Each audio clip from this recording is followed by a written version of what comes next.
राजा होता महाथोर, तयाची पत्नी होती सुंदर.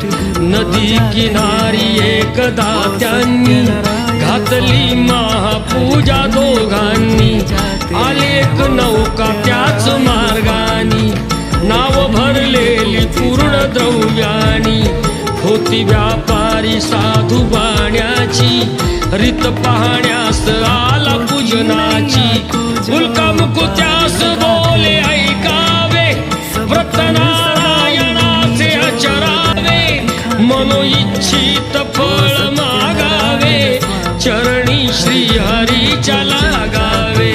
घराशी आला वाणी परतून, तयाची पत्नी होती शीलवान. तयास नव्हते काही संतान, केला नव